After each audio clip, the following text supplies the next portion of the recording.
여러분 화두란 말 아시죠? 불교용어입니다.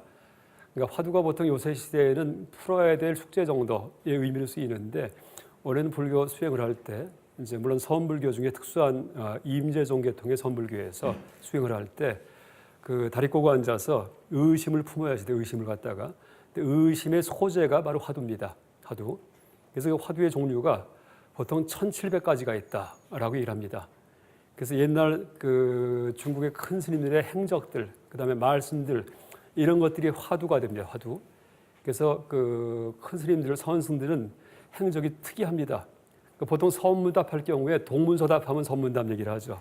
그런 식의 문답이 많습니다. 그래서 예를 들면은 부처님께서 그 어떤 분이십니까?라고 이제 여쭤요. 그러면은 그 마삼근이다. 그러니까 삼배세근이다. 이렇게 대답합니다. 보통 기대할 때는 자비를 갖춘 분이고 지혜가 출중한 분이다 할 줄 알았더니 삼배세근 이렇게 얘기를 합니다. 또 부처님은 어떤 분입니까? 하고 다른 분께 여쭈면은 마른 똥막대기다. 이렇게 얘기를 합니다. 그러니까 동문서답입니다. 달마 스님 아시죠? 그 인도 스님인데 서쪽에서 중국까지 오신 그 뜻이 어디에 있습니까? 하니까 뜰 앞에 잣나무다. 이렇게 얘기를 합니다. 이게 이제 전문답입니다. 또 어떤 게 있냐면은 그 강아지, 개한테도 부처님 성품이 있습니까? 하니까 없다. 이렇게 얘기를 합니다. 무. 원래는 개한테도 불성이 있어야지 돼요. 왜냐하면 불교 그 대승 열반경이라는 경전에서는 모든 생명에게 그 부처님 마음이 있다라고 얘기를 합니다. 불성이 있다. 그러니까 부처님 마음이에요. 그래서 이제 근데 개를 보면은 좀 이상한 짓을 많이 합니다. 그래서 저런 개도 있습니까? 할 경우에 불성이 실제 기대하는 답은 없다. 있다가 답이 되어야지 돼요. 모든 생명이 불성이 있기 때문에. 근데 갑자기 그 열반경의 가르침을 충분히 아는 분인데 조주 스님이란 분인데 답이 없다 이렇게 얘기를 하세요. 그러니까 전혀 기대 밖의 답을 합니다. 이런 것들이 이제 화두가 돼요. 왜 그분이 그렇게 없다라고 답하셨을까? 왜 그분이 왜 마른 똥막대기라고 부처님을 묘사했을까? 왜 뜰 앞에 잣나무가 될까? 이게 화두가 됩니다. 그래서 그 우리 대한민국 선방에서 조계종의 선방에서 이 스님들 수행하실 때 뭘 하시나 궁금하시죠? 다른 게 아니고 이 주류는 다리 꼬고 앉아서 스승한테 받은 그런 화두를 스승한테 받습니다. 넌 이것을 의심해라 하고 받습니다.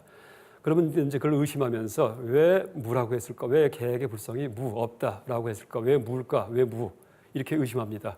왜 부처님이 마른 똥막대기일까? 왜 마른 똥막대기일까? 간식월 한자로 그렇게 이제 의심합니다. 이게 이제 화두인데 이 효봉스님의 화두는 바로 그 조주 스님께 여쭸을 때 개에게 불성이 있습니까? 라고 여쭸을 때 무라고 했다는 그 무자 화두입니다. 보통 무자 화두, 무라는 글자를 사용한 화두라고 얘기를 합니다. 화두가 1700가지가 있는데 이 화두 간화선이 발생해 이제 그렇게 화두를 이용해서 선을 닦는 것을 간화선 부릅니다. 간자는 주마간선 할 때 간자입니다. 볼간자입니다. 화두를 봐서 선을 닦는다 이 얘기합니다. 아까 제가 선이 곰곰이 생각한다는 얘기를 그러니까 지난 시간에 말씀드렸는데 그 간화선에서는 화두에 대해서 곰곰이 생각합니다. 왜 그 개에게 불성이 무 없다라고 하셨을까라고 이제 생각합니다. 근데 이걸 보통 조주 무자 화두라고 얘기를 하는데 전통적으로 조주 무자 화두를 통해서 깨달은 분이 제일 많이 계시다 얘기를 합니다. 참 희한합니다. 약간 조주 무자 화두를 화두를 갖다가 이제 의심하는 것을 화두 참구한다라고 부르는데 화두 참구한 그 분들 중에서 조주 무자 화두를 참구한 분들이 가장 많이 깨달았다라고 얘기를 합니다. 바로 이 효봉스님께서 수행하실 때 썼던 화두가 이 조주 무자입니다. 그래서 왜 뭐라고 했을까? 왜 무라고 하셨을까? 왜 개에게 불성이 없다, 무라고 했을까? 그러면서 한 근 2년까지 1년 몇 개를 갖다가 이 목에다가 칼을 대고서 졸면은 찔리게 상처가 나면서 이제 그렇게 거의 잠을 안 자면서 수행을 하셨답니다. 다 1년 반쯤 지난 다음에 1년 반 이상 지난 다음에 드디어 다 깨달았어요. 그 답이 뭔지에 대해서 왜 그랬는지에 대해서. 근데 나가는 문이 없습니다. 그래서 발로 벽을 부순 다음에 집을 부수고 나오셨답니다. 그 다음에 부른 노래가 있습니다. 이제 보통 이 서원불교에서는 깨닫고 나와보는 노래를 부릅니다. 그걸 오도송, 도를 깨달은 노래라고 부릅니다. 여러분 서원불교 하면은 보통 언어를 초월한 종교다 얘기하는데 실제 우리가 학문적으로 그러니까 불교 학자 입장에서 선을 통찰하면은 선은 언어의 종교입니다. 언어의 종교. 깨달을 때도 언어를 사용해야 아까 얘기했던 화두지 언어죠.